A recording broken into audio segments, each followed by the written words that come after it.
Hey everyone, welcome to today's conversation. Thank you so much for joining us. I am Mike, a product lead here at Alchemy.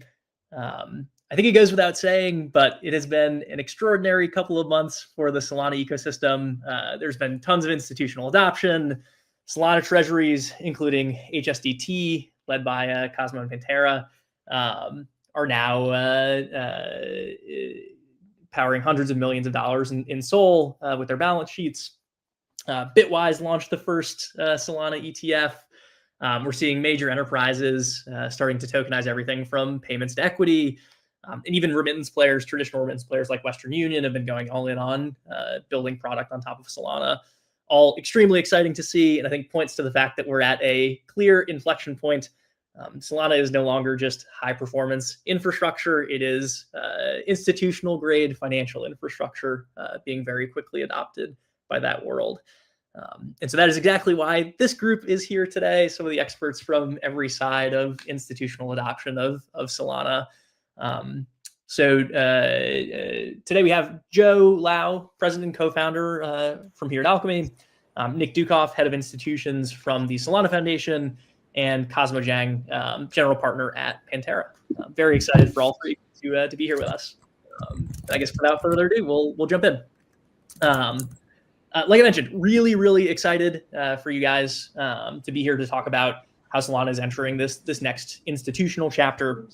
From the Alchemy perspective, we've been seeing tremendous amounts of real capital, real products, real builders, and enterprise use cases taking shape on Solana specifically. Whenever institutions like this jump into a new ecosystem, one of the first questions we hear, and I think we probably understand to be important, is around how the underlying network is secured, which is one of the reasons why staking and infrastructure are top of mind, both for institutions and the Solana ecosystem broadly. It is, I think, in many ways, the foundation of trust and economic alignment for the space, and also how risk is managed. So, Cosmo, wanted you to kick us off here, given the work that y'all at Pantera have done recently on the Solana treasury space and your involvement in Solana for many years. When you look at everything that's been happening in Solana this past year, why does the moment matter from your perspective? What makes staking institutional products and this shift on Solana compelling right now? And then also curious for how your work with Alchemy here fits into that.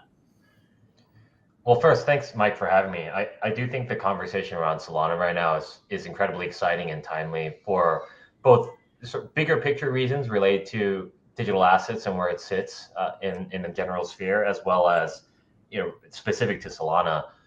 If you start with the why now for why digital assets as an industry is coming into the fore, is really we've seen this massive opening up of innovation, of excitement, of adoption, really enabled by the new regulatory regime that's come into place over the last year. And so all of a sudden, institutions are coming to us asking, trying to get smarter on where they should get involved in digital assets, where they should invest both their capital as well as their time and dollars to create products that are interesting and could be very disruptive in the future. And so there's clearly a huge wave of capital and product interest in digital assets. From Solana specifically, I think Solana is at really an inflection point in its growth, and it's really come of age in the last few years since the depths of the troubles that the industry went through in 2022. A lot of the prior reasons that institutions said no to building on Solana have either now been disproven or just faded away with time. One example is use cases. We're seeing Solana now take the lion's share of growth in net new applications, net new developers, users, transactions, and really be the market share leader on an incremental growth basis. Another thing is just uptime. Solana historically has been called out for sometimes going down, but Solana's now continued to upgrade the underlying network and hasn't had downtime in 2 years. That's all attracted really institutional grade service providers, including Alchemy, that have really come on the scene to make life easier and make it more approachable for institutions that are now all very eager to engage with Solana. We've been longtime partners and investors in Alchemy, and we've been so impressed by the work that they've done. And so everything that they've done in other ecosystems, they're now translating into Solana in the last couple of years, and that's been really helpful to see. We trust the service that Alchemy provides, and so it's been really great to be able to now stake with an Alchemy validator on Solana, and we think we're going to see more and more of that continue going forward. Great points all around, Cosmo. Wanted to poke at something in particular you mentioned, which was the kind of development of use cases and how that relates to the institutional side. Nick, was curious, especially since you're working on growing the kind of institutional vertical from the Solana side. Was curious for your take on, Solana has always been known for speed and scale. I feel like recently we've started to see this tide shift of financial and institutional use cases on Solana. What do you think the Solana today offers uniquely to those use cases? Like, what makes it such a compelling landing spot for those types of institutional customers?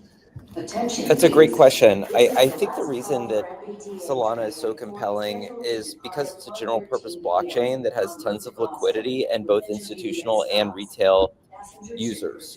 Now with over 100 million daily transactions, 80 million monthly users all over the world, there's enough depth of liquidity for virtually any pair that both retail and institutions want to supply or borrow or lend or trade against, that I think it really attracts a pretty wide and deep audience.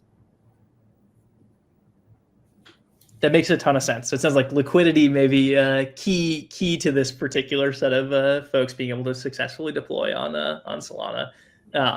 I guess obviously tons of massive announcements and teams that have been deploying on Solana recently.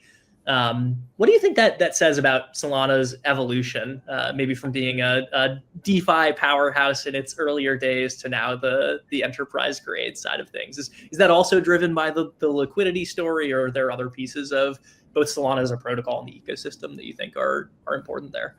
I definitely think it goes to what you guys were just talking about with the resilience of the infrastructure. Solana has been always very fast and very cheap, but it's also now extraordinarily and unquestionably decentralized and resilient. And I think that's what brings folks like Hamilton Lane, Brevin Howard, Wellington, BlackRock, Van Eck, Apollo, Animoca, Simplify, Janus, and others to build on Solana. And I think you're going to only see more and more of that. We, of course, have our big annual conference to celebrate the ecosystem, Breakpoint, next month in Abu Dhabi. And there'll be a lot of good drops announced there as well. We're very excited to join you guys in Abu Dhabi. There'll be a significant contingent from Alchemy out there meeting with folks. Joe, we'd love to bring you into things. I think especially since Alchemy for years has worked with major financial institutions, from JPM to Robinhood to Franklin Templeton. Was curious for your perspective from the builder side of things. Why is Solana so important for institutions coming on chain? Yeah, that's a great question. And so on our side, we work with JPM. We work with a lot of other financial institutions, and we have for years. We've seen a lot of excitement around Solana, and I think for the big institutions, it comes down to like 3 or 4 things. A lot of what Cosmo and a lot of what Nick said. They look for speed. They look for cost predictability. They look for infrastructure maturity. And then, of course, they also look for the ecosystem and liquidity. And I think Solana hits all of those points really strongly. I think we all know, throughput, latency, really best in class. But part of what matters to institutions is definitely liquidity on the consumer and on the institutional side of things. And part of it is also that the platform is predictable and that it behaves consistently under stress. And I think that's something that we've heard a lot from the institutions we work with. Once they are actually moving past experimentation and they're productionizing and building real financial workflows and putting real assets and real dollars on chain, scalability and predictability are super important. You can't have a case where you're trying to log in your bank account and you're trying to do something, and then all of a sudden you can't do it because the blockchain has congestion and things like that. So that's something that matters a lot for them. They need infrastructure that's not a bottleneck when they scale, and they'll be looking to scale a lot of these use cases to really like large real world, capacities. So the thing that's exciting to see is, all these institutions, they want to tokenize assets, they want to settle payments, they want to move money, they want to build trading systems. And I think they found a blockchain where like congestion, finality delays, unpredictable transaction costs, I think all of that has gone away on Solana, and that makes Solana a really great environment for all of the institutions that want to come in. That's what we've seen. Super well said. And building on that, Nick, we've talked a bit about how Solana as a protocol is great for these reasons for institutional folks looking to land on chain. Was curious also for your take on the surrounding infrastructure, which Joe nodded towards. What does the state today look like for institutional grade infrastructure? If I'm a large financial institution looking to come on chain, what will I find on Solana? And importantly, where does it need to go from here as this thing scales up well beyond where it's at today even? That's a great question. So I think that we see a really maturing ecosystem supporting institutional infrastructure on Solana. The exciting thing is that commercial opportunity is what's driving that. I was at the offices of one of the largest asset managers in the world last week, and they were saying how 3 of the largest GSIB banks were telling them that they had deployed on Ethereum, they were next deploying on Solana, and as a result, this asset manager needed to be on Solana. And so I think you're really seeing the commercial pull driving folks in, and that's what, of course, is making it an attractive blockchain to put resources against for folks like Alchemy and others that are building infrastructure to support all these institutions coming on chain that are coming to Solana. Absolutely. And I guess any problems you think need to be solved going forward, or you think things that are top of mind as you look towards the next generation of infrastructure and tooling for these folks that are landing on Solana? I mean, I think this is like a common theme that we find ourselves up against that will smooth out over the next 12 months. But if you were an institutional infrastructure provider, for more than say a few years, you probably were built on Ethereum first, and so as a result, folks are having to go, through the learning curve of figuring out how to incorporate, Solana into their product. And Fireblocks would be an example. Anyone that has previously built something, on an EVM, that wants to go deeper into Solana, has to go through a learning curve. The good news is the developer experience on Solana is incredibly terrific, and so the learning curve is as short as it can be, but it needs to get shorter and shorter and shorter, and that's what our best in class DevRel team works on, and the broader ecosystem, and continuing to make it easier and easier and easier, to build on Solana, even if you're not previously familiar with it. To that point, one of the things that I love talking about is token extensions. So Token Keg was the original token program on Solana. Token extensions, or Token 22, came out in January of last year. And what you can do with token extensions is you can build permissionless tokens on the public permissionless Solana blockchain without knowing any Rust at all. You can deploy a token with simply JavaScript. And I think that is often overlooked. And one of the things that we see teams that are building on Solana for the first time, when they find that out, their expected timeline, which might have been months, turns into days or weeks. And that's what we're trying to do across the board, is just making it easier and easier and easier to build on Solana. Yeah, that's massive. I think having seen Solana from the chewing glass days to now being at the bleeding edge of super smooth developer experiences, can feel the progress there and the trajectory that it's on. It's a massive thing. Joe, I think Nick had called out that one of the patterns he sees is folks who have been in the space for a while, started on Ethereum or EVM chains, and are kind of bringing their products and their expertise to Solana. Alchemy, I think, very squarely fits in that category. We've been around for 8 years, started on Ethereum, and then have been working with Solana since roughly 2022 with the release of our V2 infrastructure just 2 weeks ago. Was excited to get your perspective on Alchemy's participation in the Solana space, both from the validator side, but also that kind of core developer platform and infrastructure we're offering. Would love your thoughts there. Yeah, that's a great question. So for us, like investing and building out the Solana ecosystem is a top priority. So we've invested a lot on the infrastructure side to make sure that we can support, the biggest institutions, financial services companies, like the largest users entering the space. We spent a bunch of time doing that. We feel like that is a strength of ours that we had from the EVM world that we can really bring to Solana and help grow the Solana ecosystem that way. So for us, that means we've invested in, a bunch of high performance validator clusters. We've architected entirely new infrastructure for institutional workloads. And we've also, invested in specific workloads that people really care about. So with the launch of some of our new updates recently, we sped up archive calls by 20x compared to some other options out there. We have the complete Solana RPC and streaming APIs. That's, your standard 99.99% reliability. These are all the things that institutions look for. And of course, all this running on bare metal regions across the world. So we have global redundancy. Like our goal at the end of the day is we want to make deploying on Solana for institutions like seamless and really kind of like in the best possible way, kind of like boring, because boring means like you have uptime, observability, you don't have surprising things happen, you have the performance and the SLAs that match what banks expect.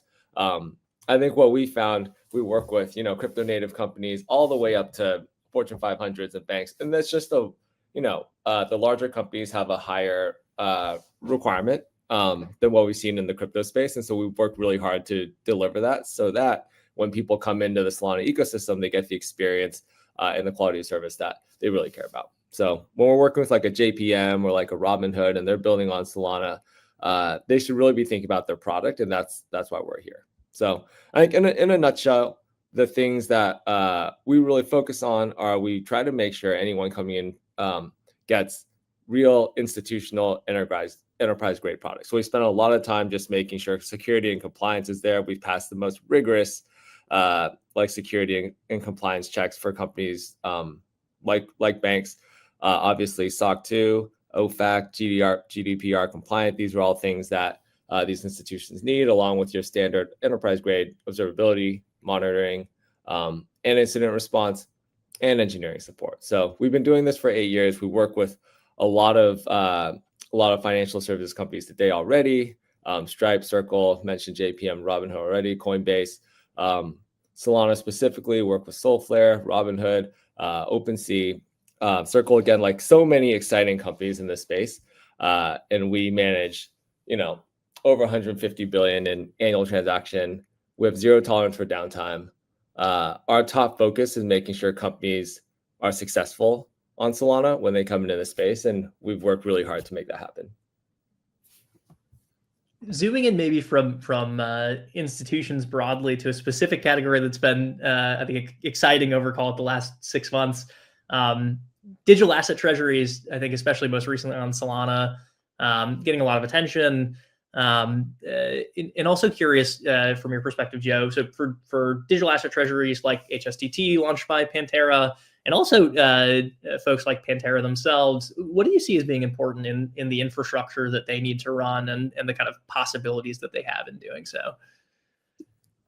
Yeah, absolutely. I think a big part of it is, when you have the asset, you need to help secure the network. So validator infrastructure is a big part of that for a lot of these companies.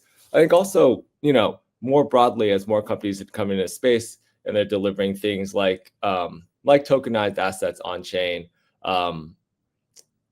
they need the ability to really build their full products on chain, and that's where we come in with the APIs that they need, both the low level APIs and the higher level APIs. We also try to anticipate their needs. And one thing that I think the Solana Foundation actually does really well that we've seen across other chains that we try to also do is we really try to work with each of these companies in a consultative manner. So everyone needs something a little different, and we try to work really hard with that company and with the foundation and with other infrastructure players in the space to provide the things that they need exactly. because our goal at the end of the day is to make each customer and each institution successful, and it's not really a one size fits all. Everyone ends up needing something different, and so we try to do as much as we can to really play that role and provide that. It makes total sense. Cosmo, would love to get you back into things. Pantera obviously has been investing in the blockchain ecosystem broadly for many years, and I think foundational on Solana as well. Was curious for your thoughts on how the kind of recent events on Solana, the past 6 months, and all of this activity around institutions validates your thesis about liquidity and infrastructure converging. Would love your perspective there from the 30,000 foot view you have at Pantera. No, I appreciate that. I think back often to when Dan started our fund in 2013 and made what was then a very non-consensus call to buy Bitcoin, and we've since experienced 1,500x returns for our investors in that fund, which is kind of silly to think about. But as we stand here today, it's pretty clear Bitcoin's not going to have 1,500x again. Right? Like that's obviously not going to happen. But something like Solana, where we see such a clear path forward for them to scale and gain adoption from both actual usage as well as investors discovering it. We just think it's such at the right time to be leaning in very aggressively. And so that's why we started HSTT, Solana Company, because we care so deeply about the Solana ecosystem and believe we can create a lot of value for our investors by doing so. And it's really backed with like this idea that Solana has become the home for some of the most important financial primitives, which are trading and liquidity discovery, right? And starting with trading, Sol leads all other chains in trading volume. And that's really because it boils down to a very simple thesis, which is that it's faster, cheaper, and more stable. And that's resulted in it becoming more trusted by major capital allocators and more used by investors at large. But it's not enough to just compare Solana against other on-chain, other blockchains. It's more important to realize the real competition is off-chain, right? Our existing financial rails. And on that basis, Solana has reached a few major landmarks on that path just these last 6 months or this year. As the infrastructure has continued to improve, it's now more efficient to trade Solana on-chain. On-chain trading of the Sol token has now surpassed trading of Sol on any centralized exchange. That means price discovery is now increasingly happening on-chain on Solana. Earlier this year, the spread and depth for trading Sol on-chain has surpassed that of the largest centralized exchanges as well. And so clearly Solana is leading on that initial leg, which is trading. And then the other thing I'd call out is that Solana has really become the home for stablecoins, and that momentum is really picking up. Right, as stablecoins, we believe will be the base layer for on-chain liquidity and all of finance to run on in the future. Solana's speed and cost efficiency really position it to be the leader of this structural shift. There's like $13 billion of stablecoin issuance now on Solana. That's nearly 3x where it was at the beginning of this year. Visa launched its payments pylon on Solana. I think Nick is very politically correct when he doesn't call out where Solana is taking share from. But it's really clear that Visa tried its payments pilot on the other large network last cycle, but realized it just didn't meet its requirements. So that's why they brought it over to Solana. PayPal launched a stablecoin on Solana. And then just in the last 2 months, 2 other major financial institutions announced their adoption of Solana, including Cash App from Square, as well as Western Union. And so we're just seeing this massive momentum really start to pick up. Further out, stablecoins is really a subset of the larger trend, which is tokenization. And I believe that all financial assets will be put on the internet through tokenization, and Solana will be the leader in doing so. And so all those reasons, including the 30,000 view of like, I believe the upside and the potential is so clearly there for Solana, and then seeing the actual evidence of that playing out, especially in these financial primitives, is really compelling to us. Yeah, super well said, Cosmo. Couldn't agree more. Both with the kind of recent proof points in the trajectory, but also the fact that the end point we're all aiming towards isn't the chain by chain comparison, but comparing to the off-chain financial world. With that in mind, as we wrap up here, would love maybe for a quick thought from each of you on exactly that. As we look at more capital and assets coming on chain, the adoption of Solana going even more mainstream than it is today. Was curious for maybe a quick thought from each of you on if you were to wave a magic wand and make one blocker disappear or add one accelerant to the equation, whether it's regulation, UX, infrastructure, any of the problems we've talked about here today or otherwise. I'm curious what you guys would call out as the things you'd like to see happen. Maybe we can start with you, Cosmo. Yeah, I think the biggest thing is the continued just steady adoption of Solana, especially along the lines of tokenization and stablecoins. And so, I mentioned a few things earlier about the incredible momentum we're seeing. We're now seeing a lot of that will come hand in hand, both from the developer side, the user side, but also importantly, policy front. And we're pretty excited to work together with the Solana Policy Institute, both Pantera as well as HSDT Solana Company, to make sure policymakers really understand why Solana is such an incredible technology that is important to adopt, that is important to foster. And so all that is, we think, really rowing in the right direction together. Amazing. Thanks, Cosmo. Nick, how about you? Thank you for choosing. Yeah, so I agree with everything Cosmo said. He did a great job presenting the bull case for Solana. The thing that we didn't really touch on that is also happening, which is very exciting, is the ETFs. So a few weeks ago, the first spot Solana staking ETF was approved and began trading on the New York Stock Exchange. That was Bitwise, BSOL.